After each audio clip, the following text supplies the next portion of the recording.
My dear students आशा करी তোমরা সকলে ভালো আছো। আজকে আমরা আলোচনা করব বাইপোলার জাংশন ট্রানজিস্টর চ্যাপ্টার সম্পর্কে। বাইপোলার জাংশন ট্রানজিস্টরকে সংক্ষেপে বিজেটিও বলে। আজকের আলোচ্য বিষয় হলো transistor amplifying action and transistor switching networks. খুব ইম্পর্টেন্ট এবং প্রাইমারি লেভেলের টপিকস। মনোযোগ দিয়ে দেখবে, আশা করি বুঝতে পারবে। তাহলে আলোচনা শুরু করা যাক। এই যে আমরা একটা সার্কিট দেখছি, এটা হলো তোমার একটা ট্রানজিস্টর অ্যামপ্লিফাইং অ্যাকশনের সার্কিট। এটা হলো তোমার ইনপুট সার্কিট, এটা আউটপুট সার্কিট। এই সার্কিটে তোমার বায়াসিং ব্যবস্থাটা দেখানো হয় নাই, শুধু দেখানো হয়েছে এটা হলো তোমার ইনপুট ভোল্টেজ বা ইনপুট সিগন্যাল, একে ভিআই বলে। এটা ধরলাম আমরা 200 মিলিভোল্ট। এটা প্লাস, এটা মাইনাস, এটা গ্রাউন্ডিং। এটা হলো একটা পিএনপি ট্রানজিস্টর, এটা মিটার, এটা বেজ, এটা কালেক্টর। আমরা ধরলাম এই ইনপুট সার্কিটের টোটাল রেজিস্ট্যান্স আরআই হলো 20 ওম, আর এই আউটপুট সার্কিটের টোটাল রেজিস্ট্যান্স হলো 100 কিলো। তোমার লোড রেজিস্ট্যান্স হলো 5 কিলো। এখান থেকে আমরা আউটপুট রিসিভ করব, এটাকে ভিএল বলে। এটাকে আমরা আইএল বা আইসি বলতে পারি, লোড কারেন্ট বা কালেক্টর কারেন্ট। এটা একটা তোমার প্রাথমিক ধারণা দেওয়া হলো এরকম একটা। আমরা দিব এরকম দুর্বল সিগন্যাল, এখানে আমরা পাবো কি অনেক শক্তিশালী সিগন্যাল। এইটা হলো তোমার ট্রানজিস্টরের বায়াসিং। আগের সার্কিটে কিন্তু আমরা বায়াসিং ব্যবস্থা দেখানো হয় না, শুধু ইনপুট সিগন্যাল দেখানো হয়েছে আর আউটপুট পাবো সেটা বলা হয়েছে। কিন্তু ট্রানজিস্টরের প্রথম শর্ত লেখে বায়াসিং করতে হয়, তাছাড়া সে সঠিকভাবে কাজ করতে পারে না। সঠিক বায়াসিং, এখন বায়াসিং বিভিন্নভাবে করা যায়। এখানে যে বায়াসিং ব্যবস্থা সেটা তোমার বললো ভোল্টেজ ডিভাইডার বায়াসিং। এটা হলো তোমার সাপ্লাই ভোল্টেজ প্লাস ভিসিসি, এটা 5 ভোল্ট বা 10 ভোল্ট। এটা হলো তোমার R1 রেজিস্ট্যান্স, এটা R2 রেজিস্ট্যান্স। এখানে আমরা দিব ইনপুট সিগন্যাল বা ইনপুট ভোল্টেজ 0.1 ভোল্ট বা 100 মিলি ভোল্ট। এইটা হলো তোমার কালেক্টর রেজিস্ট্যান্স আরসি বলে, অনেক সময় লোড রেজিস্ট্যান্স আরএল বলে, এটা 5 কিলো ওহম। এটা হলো আলি ইমিটার রেজিস্ট্যান্স। এখান থেকে আমরা আউটপুট রিসিভ করবো এখান থেকে। এটা হলো তোমার আউটপুট কারেন্ট। কিন্তু আউটপুট কারেন্ট তো তোমার এখানে যেহেতু বায়াসিং করা হয়েছে, আমরা কারেন্ট পাবো দুইটা। একটা হলো ইনপুট সিগন্যালের জন্য আউটপুট কারেন্ট, এটা হলো তোমার এসি কারেন্ট। আর একটা পাবো হলো তোমার ডিসি ইনপুট কারেন্টের জন্য আউটপুট কারেন্ট, এটা ডিসি কারেন্ট। এই যে সার্কিট ব্যবস্থা দেখো, এদিকে আমরা প্রয়োগ করছি কি ভিসিই, এদিকে হলো আইসি, এটা হলো আউটপুট ক্যারেক্টারিস্টিক্স। এদিকে দিলে আমরা ভিসি, মানে এই ভোল্টেজ আমরা বাড়াবো, আর কালেক্টর কারেন্ট আমরা পাবো। খেয়াল করো, এই যে ছোটো আই বড়ো সি, মানে এখানে টোটাল কারেন্ট মানে কি ডিসি কারেন্ট এবং এসি কারেন্ট। ইনপুট কারেন্টের যেমন দুইটা, একটা ডিসি ইনপুট কারেন্ট, এটা বায়াসিং ভোল্টেজের জন্য পাবো, আর সিগন্যালের জন্য আরেকটা কারেন্ট পাবো, সেটা হলো তোমার এসি ইনপুট কারেন্ট। একটা হলো ডিসি ইনপুট কারেন্ট আর হলো এসি ইনপুট কারেন্ট, দুটোই বেস কারেন্ট। আবার বলে খেয়াল করো, ট্রানজিস্টরকে অবশ্যই প্রপারলি বায়াসিং করতে, নাহলে সে ঠিকমতো ফাংশন করবে না। তা biasing input circuit always forward bias. তাহলে এইটা তো ব্যাটারির সাথে দেবে, এটা DC voltage, DC input voltage.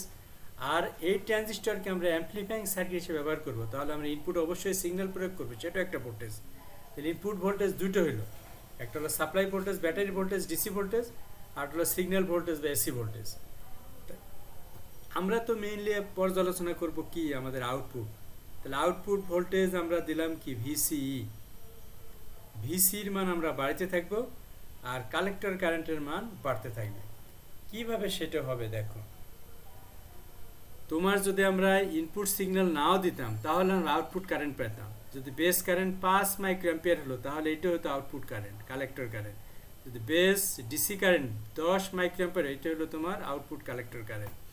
যদি বেস ডিসি কারেন্ট 15 মাইক্রোঅ্যাম্পিয়ার হতো, এটা হলো তোমার আউটপুট কালেক্টর কারেন্ট। যদি base input DC current, base current বা ইনপুট ডিসি 20 মাইক্রোঅ্যাম্পিয়ার হয়, তাহলে এটা আমরা পেতাম কালেক্টর কারেন্ট। কিন্তু যেহেতু আমরা মাঝখানে আবার কি দিয়েছি এসি সিগন্যাল, তাহলে আমরা আউটপুটে এরকম কারেন্ট পাবো। ঠিক আছে, এই আউটপুট কারেন্টটা তোমার ডিসি কারেন্টের উপর আরোহণ করবে। ঠিক আছে, এইভাবে হবে। এইটা হলো তোমার সিগন্যাল আউটপুট কারেন্ট, আর এইটা হলো তোমার ডিসি আউটপুট কারেন্ট। এইটা হবে টোটাল কারেন্ট। এইটা হবে, দেখো এই যে টোটাল, একটা হলো capital I capital C, small I small C, এটা হলো স্মল আই ক্যাপিটাল সি, মানে টোটাল কারেন্ট। এটা হলো টোটাল কারেন্ট, এই যে টোটাল কারেন্ট। এইটা হলো ডিসি আর এইটুকু হলো এসি। এইটা হলো টোটাল কারেন্ট, এটা হলো ডিসি আর মাইনাস এটা হলো এই যে এইটা হলো এসি। এটা হলো টোটাল কারেন্ট, এইটুকু হলো টোটাল ডিসি, নেগেটিভ যেহেতু এই যে এইটা হবে টোটাল কারেন্ট। আশা করি বুঝতে পেরেছ। এখন আমরা একটু আলোচনা করব আসলে কিভাবে অ্যামপ্লিফাইং হয়।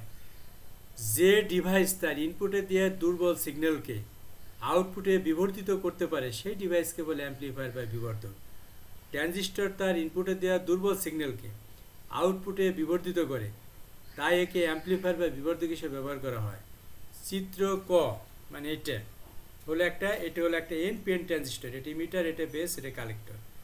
যেহেতু ইমিটার কমন, একে বলে কমন ইমিটার অ্যামপ্লিফায়ার। দেখো এটাই সবচেয়ে বেশি ব্যবহৃত হয় এবং কার্যকারিতা সবচেয়ে বেশি। এখন এখানে বেস হলো তোমার ইনপুট আর কালেক্টর হলো আউটপুট।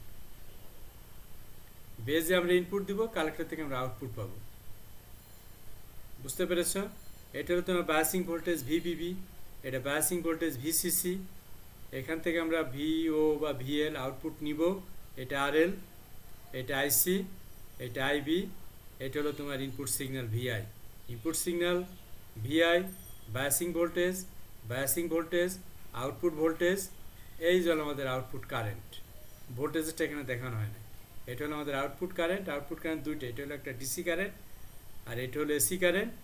আর এই টোটালের সাপেক্ষে এটা হলো তোমার কি, এটা হলো তোমার টোটাল কারেন্ট।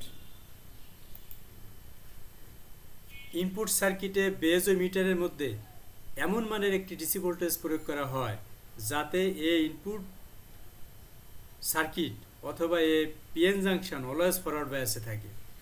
অর্থাৎ ইনপুটে প্রদত্ত এসি সিগন্যাল ভোল্টেজের নেগেটিভ বা পজিটিভ যে কোনো অর্ধচক্রের জন্য অলওয়েজ ফরওয়ার্ড বায়াস থাকে। নেগেটিভ অর্ধচক্রের জন্য কখনো রিভার্স বায়াস না হয়। ফরওয়ার্ড বায়াস থাকার কারণে ইনপুট সার্কিটে রোধ কম থাকে। আউটপুট সার্কিটে কালেক্টর এমিটারের মধ্যে একটু উচ্চমানের ডিসি ভোল্টেজ প্রয়োগ করা হয় যাতে এই জাংশন সবসময় রিভার্স বায়াস থাকে। যেহেতু রিভার্স বায়াস, তাহলে আউটপুট সার্কিটের রোধ অনেক বেশি। আউটপুট সার্কিটে একটি উচ্চ ভার রোধ যুক্ত করা হয়। যেহেতু এর রোধ অনেক বেশি, তারপরে যদি আমরা একটু উচ্চ রোধ ব্যবহার করি তাহলে আউটপুট কারেন্টের তেমন কোনো পরিবর্তন হবে না। ধরলাম আমরা আউটপুট সার্কিটের টোটাল রোধ হলো ধরো 5 কিলো। যদি আমরা 1 বা 50 কিলো, যদি আমরা লোড রেজিস্টরের মান 1 কিলো নেই, 5 কিলো নেই, তাহলে কিন্তু টোটাল রেজিস্ট্যান্স বা কারেন্টের তেমন কোনো পরিবর্তন হবে না। এবার আমাদের অ্যাকশন বা কার্যপ্রণালী। বেজ ইমিটার জাংশনে প্রযুক্ত এসি সিগন্যাল ভোল্টেজের পজিটিভ অর্ধচক্রের সময় জাংশনটি তো ফরওয়ার্ড বায়াস ছিলই, আরও ফরওয়ার্ড বায়াস হবে। ফলে অধিক পরিমাণ ইলেকট্রন ইমিটার থেকে বেজের মধ্যে দিয়ে কালেক্টরের দিকে যাবে। ফলে সবগুলো প্রবাহ বৃদ্ধি পাবে। বেজ কারেন্টও বৃদ্ধি পাবে, কালেক্টর কারেন্টও বৃদ্ধি পাবে, ইমিটার কারেন্টও বৃদ্ধি পাবে। কালেক্টর প্রবাহের বৃদ্ধি ডেল আইসি, বেজ প্রবাহের বৃদ্ধি ডেল আইবি এর তুলনায় অনেক বেশি। সবগুলোই চেঞ্জ হবে, কিন্তু বেজ এমনিই কম, ধরো 5%। তা বেজ যতটুকু বাড়বে কালেক্টর তার চেয়ে অনেক বেশি বাড়বে। বেজ ইমিটার জাংশন প্রযুক্ত এসি সিগন্যাল ভোল্টেজের নেগেটিভ অর্ধচক্রের সময় জাংশনটি ফরওয়ার্ড বায়াস হ্রাস পায়। ঠিক একই কথা, আগে যখন ফরওয়ার্ড বায়াস বাড়ছে, এবার ফরওয়ার্ড বায়াস কি হ্রাস পাবে, কারণ নেগেটিভ আস্তে আস্তে বাড়তেছে, ফরওয়ার্ড বায়াসের রিভার্স বায়াসিংও বাড়তেছে। ফরওয়ার্ড বায়াস কমতেছে, রিভার্স বায়াস বাড়তেছে। নেগেটিভ অর্ধচক্রের মান যত বাড়ে রিভার্স বায়াসের মান তত বাড়ে, ফরওয়ার্ড বায়াসের মান তত কমে। ফলে কারেন্টের পরিমাণ একটু কমতে থাকে। অতএব ইনপুট প্রবাহের ঋণাত্মক অংশ আউটপুটকে বিবর্তিত করবে, কিন্তু সেটা নেগেটিভলি বিবর্ধক, বিপরীত দিকে বিবর্ধন। এই বিবর্ধিত কালেক্টর প্রবাহ আউটপুট সার্কিটের উচ্চ ভার রোধ আরএলকে অধিক পরিমাণে বিভব পতন ঘটায়। এভাবে ট্রানজিস্টর বিবর্ধিত আউটপুট তৈরি করে। এখন ওইটাই আমরা যা বলছি, এইভাবে সার্কিট কম্বিনেশন হতে পারে। এটা হলো তোমার supply voltage VC C plus VCC supply voltage. এটা হলো তোমার বেস বায়াসিং ভোল্টেজ আর রেজিস্ট্যান্স আরবি। এটা হলো তোমার কালেক্টর বা লোড রেজিস্ট্যান্স আরএল। ঠিক আছে, তো এই ভোল্টেজ এই যে প্রয়োগ করলাম, এখানে একটা ভোল্টেজ ড্রপ হবে, এখানে একটা ভোল্টেজ ড্রপ হবে, এখানে একটা ভোল্টেজ ড্রপ হবে, এখানে একটা ভোল্টেজ ড্রপ হবে। ঠিক আছে, তাহলে ভিসিসি কি বলা যায়, আইসিআরএল প্লাস ভিসি। তারপরে তোমার ভিসিসি কি বলা যায়, আইবিআরবি প্লাস ভিবি। ভিসিসি হলো আইবিআরবি প্লাস ভিবি, ভিসিসি হলো আইসিআরসি প্লাস ভিসি। এটা আমরা বলতে পারি।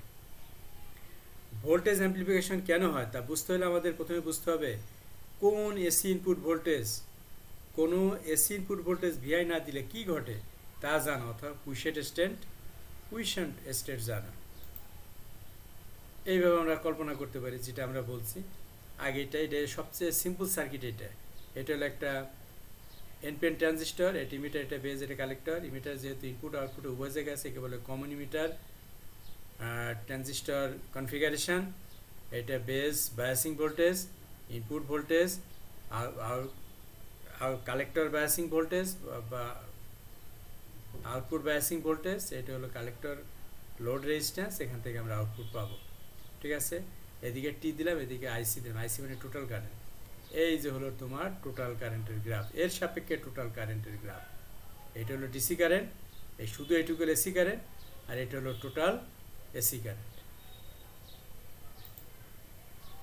এখন আমরা গাণিতিকভাবে দেখতে চাই যে ট্রানজিস্টর অ্যাম্প্লিফায়ার মানে সে মেইনলি অ্যাম্প্লিফাই করে কি ভোল্টেজ, কিভাবে সে ভোল্টেজ অ্যাম্প্লিফাই করে এবং ভোল্টেজ অ্যাম্প্লিফিকেশন কার কার উপর নির্ভর করে সেটা একটু দেখা যায়। অ্যাম্প্লিফায়ার ভোল্টেজ গেইন, কোনো অ্যাম্প্লিফায়ারের আউটপুট ভোল্টেজ ও ইনপুট ভোল্টেজের অনুপাতকে ভোল্টেজ গেইন বলে বা অ্যাম্প্লিফায়ারের ভোল্টেজ গেইন বলে। একে আমরা এভি দ্বারা প্রকাশ করি। এভি সমান সমান তাহলে কী হবে, ভিও বাই ভিআই, আউটপুট ভোল্টেজ ভাগ ইনপুট ভোল্টেজ। ধরি আমরা ইনপুট সিগন্যালকে আউটপুটে 10 গুণ বিবর্তিত অবস্থায় পেতে চাই, তাহলে এভির মান কত হবে, 10। এটা বজ্রগ্রহণ করো, ভি নট ইকুয়াল টু কি হবে, এভি ভিআই। উভয় পক্ষে ডিফারেন্সিয়েট করো, ডেল ভি নট সমান সমান এভি ডেল ভিআই। এভি তো ধ্রুবক, যেহেতু আমরা টার্গেট কি 10 গুণ, ধ্রুবক হয়ে গেল, এর সাথে ডেল হবে না। তো del V naught equal to AV del VI. AV equal to আমরা del V not by del VI এটা লিখতে পারি। ঠিক আছে, এটা তোমার হলো এসির ক্ষেত্রে প্রযোজ্য, এটা ডিসির ক্ষেত্রে প্রযোজ্য। ঠিক আছে, এইটা হলো আমাদের মূলত ট্রানজিস্টর অ্যাম্প্লিফায়ার সার্কিট। এইভাবে আঁকা হয়। Input signal, biasing resistor, VB এর মান কত হয়, 0.7 ভোল্ট, নর্মালি 0.7 ভোল্ট বা 0.3 ভোল্ট। সিলিকন হলো 0.7, জার্মেনিয়াম হলো 0.3 ভোল্ট। এটা মোটামুটি কনস্ট্যান্ট। এটা সাপ্লাই ভোল্টেজ প্রায় 5 ভোল্ট। এটা হলো collector resistance, collector current, output voltage. এটা হলো একটা এনপিএন ট্রানজিস্টর, এটা কমন ইমিটার বিন্যাস, এটা ইমিটার, এটা বেজ, এটা কালেক্টর। এখানে আমরা আউটপুট নেব আর এখানে আমরা ইনপুট দিব। খেয়াল করে কিন্তু পটেনশিয়াল ডিফারেন্স আর পটেনশিয়াল পার্থক্য আছে। আমরা কিন্তু পটেনশিয়াল দেখাচ্ছি, এই জায়গার পটেনশিয়াল, এই জায়গার পটেনশিয়াল, এই জায়গার পটেনশিয়াল, এই জায়গার পটেনশিয়াল, বিভব পার্থক্য আমরা দেখাই না। এখন কিরশফ সেকেন্ড ল আমরা প্রয়োগ করব এই আউটপুট সার্কিটে। এই আউটপুট সার্কিটে আমরা কি প্রয়োগ করব, কিরশফ সেকেন্ড ল। কিরশফ সেকেন্ড ল বা আমরা ওহমের সূত্র প্রয়োগ করতে পারি। দেখো এই জায়গার ভোল্টেজ কত, +5 ভোল্ট, এই জায়গার ভোল্টেজ কত, ভি নট, তাহলে বিভব পার্থক্য কত, 5 মাইনাস ভি নট। আবার বলি, এই পয়েন্টের পটেনশিয়াল হলো +5 আর এই পয়েন্টের পটেনশিয়াল ধরলো আমরা ভি নট, আউটপুট ভোল্টেজ। তাহলে পটেনশিয়াল ডিফারেন্স কত, 5 minus V naught. Potential difference ওহমের সূত্র কী বলছে, আইসি কারেন্ট ইন্টু রোধ। এখন উভয় পক্ষকে ডিফারেন্সিয়েট করে ডেল 5 মাইনাস ভি নট সমান সমান আরসি ডেল আইসি। কেন আরসিকে আমরা ডিফারেন্সিয়েট করলাম না, আরসি তো কনস্ট্যান্ট।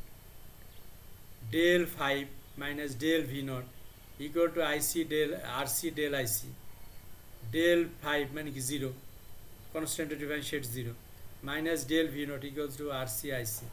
তো del minus del V naught IC del IC, RC del IC, del V naught minus RC del IC. এটা 3 নম্বর সমীকরণ। ইনপুট সার্কিটে আমরা ওহমের সূত্র প্রয়োগ করে পাই এই জায়গার পটেনশিয়াল ভিআই, এই জায়গার পটেনশিয়াল 0.7, তাহলে পটেনশিয়াল ডিফারেন্স কত? ভিআই মাইনাস 0.7 ইকুয়াল টু কী হবে? IB RB, equal to IB আরবি।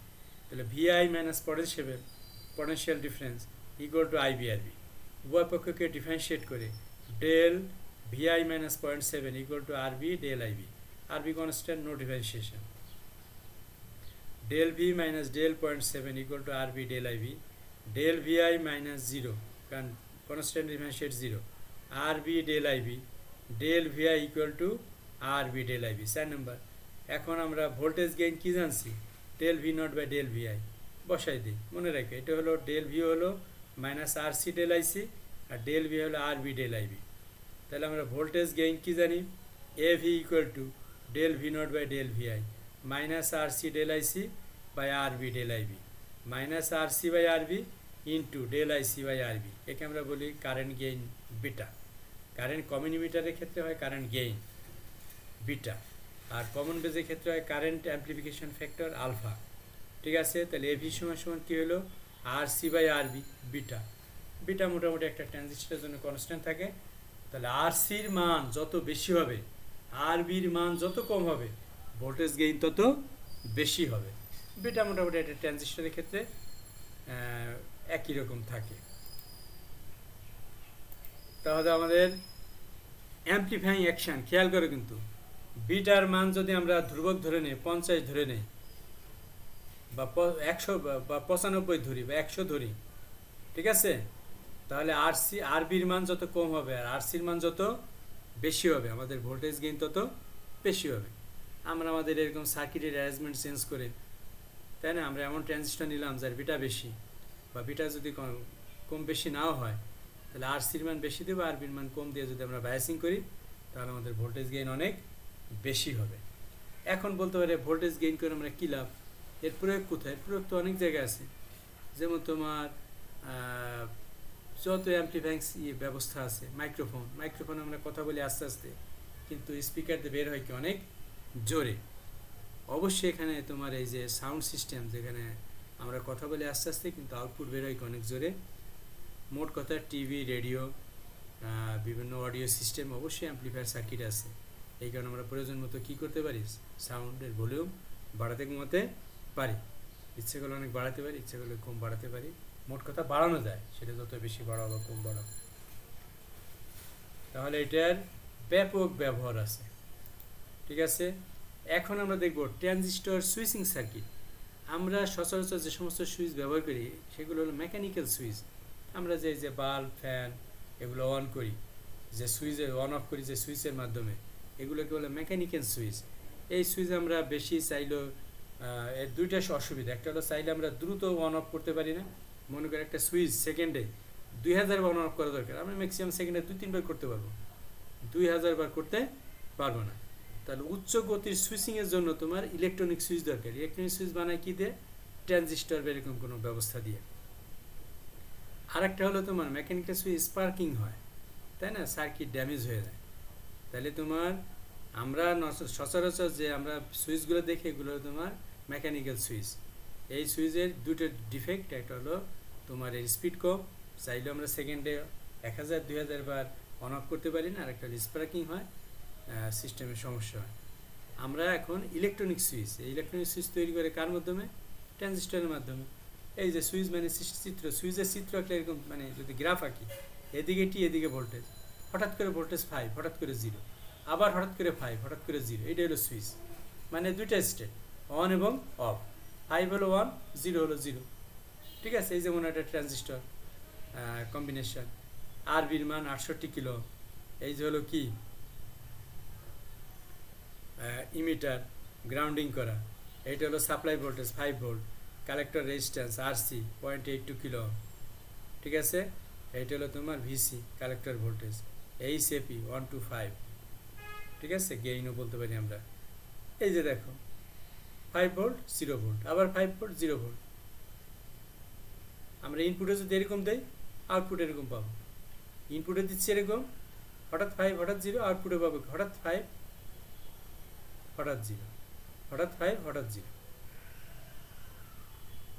ঠিক আছে, এবার তাহলে দেখা যাক সুইচ হিসেবে ট্রানজিস্টর, ইলেকট্রনিক সুইচ। এটি একটি ইলেকট্রনিক ডিভাইস যা কোনো বর্তনী তড়িৎ প্রবাহকে অন বা অফ করতে পারে, যেমন ট্রানজিস্টর। ইলেকট্রনিক সুইচের বর্তমানে খুবই জনপ্রিয় কারণ এর কার্যকর গতি খুবই বেশি এবং বর্তনীতে কোনো স্পার্কিং হয় না। একটি ট্রানজিস্টর সুইচ হিসেবে ব্যবহৃত হতে পারে একে স্যাচুরেশন এবং কাট অফ পয়েন্টের সামনে পিছনে অপারেট করতে। সামনে এবং পিছনে মানে পজিশনটা এমন হবে যে একটু ঘুরাইলেই কি হবে, এই অবস্থা এমন হবে যে কাট অফ পয়েন্টের সামনে পিছনে, কাট অফ পয়েন্টের কি আমরা এই ধরে এর সামনে পিছনে আমরা অপারেট করব। যা মানে মোট কথা কাট অফ পয়েন্টের সামনে পিছনে অপারেট করলে কি হবে, একে আমরা স্যাচুরেশন ও কাট অফ পয়েন্টের সামনে পিছনে অপারেশন করব।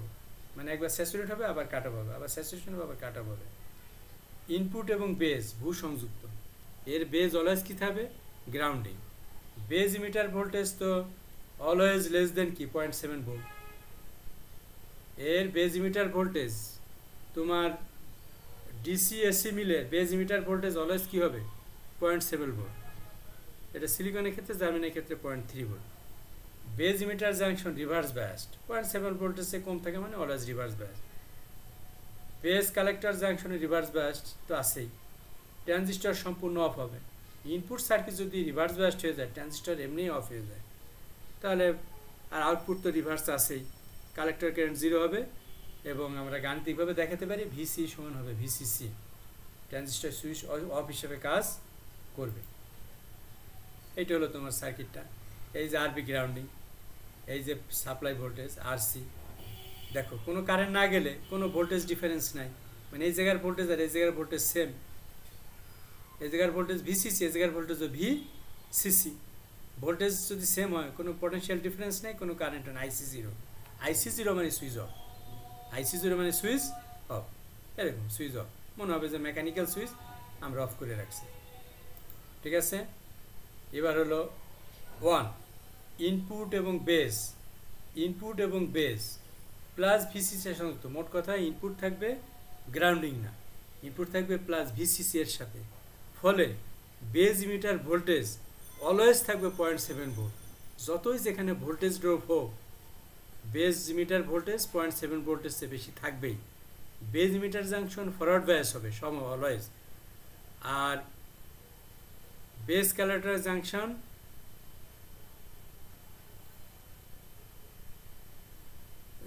Reverse biased. ট্রানজিস্টর সম্পূর্ণ, এই জায়গায় ভুল লেখা আছে, এটা রিভার্স বায়াসড হবে। Base collector always reverse biased. Transistor সম্পূর্ণ হবে, কালেক্টর কারেন্টের মান সবচেয়ে বেশি হবে। আইসি হবে ভিসিসি বাই আরএল তোমার। তাহলে এই জায়গায় পরের সার্কিট আমরা দেখব, ভিসি হবে 0। ট্রানজিস্টর সুইচ অনেক সময় কাজ করবে, কীভাবে কাজ করবে চিত্রটা দেখো। এই যে প্লাস ভিসিসি এর সাথে আরবি যুক্ত করলাম, ফলে এখানে একটা ভোল্টেজ ড্রপ হবে। মনে করে এটা 5 ভোল্ট, এখানে 4 ভোল্ট হলো। এখানে পটেনশিয়াল ডিফারেন্স 4 ভোল্ট, তাহলে পটেনশিয়াল ডিফারেন্স 4 মানে কি, এটা 5 এটা 1, 5 আর 1 বিয়োগফল 4, এখানে ড্রপ হবে 4। আর 1 মানে 0.7 এর চেয়ে বেশি, তাই না? তাহলে তোমার এটা ফরওয়ার্ড ব্যাস, ফরওয়ার্ড ব্যাস হলে ট্রানজিস্টর অন হয়ে যাবে। এটা 5 ভোল্ট, ঠিক আছে। এটা তোমার কারেন্ট যাবে, কারেন্ট যাবে মানে কি, পটেনশিয়াল ডিফারেন্স আছে, পটেনশিয়াল ডিফারেন্স যাবে কি, দেখা গেলো 0 ভোল্ট, এটা 5 ভোল্ট, এটা 0 ভোল্ট, এটা 5 ভোল্ট। কারেন্টের মান সবচেয়ে বেশি হবে ICC equal to VCC by RL, তাই না? এই ভিসি এর মান হবে 0, এটা 0, তাহলে সবচেয়ে বেশি কারেন্ট পাবো, স্যাচুরেশন কারেন্ট। ট্রানজিস্টর কী হবে, অন হবে, সুইচ অন, সুইচ লাগানো অবস্থায় কাজ করবে। আজকে এ পর্যন্ত আশা করি বুঝতে পেরেছো। কোনো সমস্যা হলে মোবাইলে বা ফেসবুকের মাধ্যমে যোগাযোগ করো, পরের লেকচারে ক্লিয়ার করার চেষ্টা করবো। সবাইকে ধন্যবাদ, সবাই ভালো থেকো, আল্লাহ হাফেজ।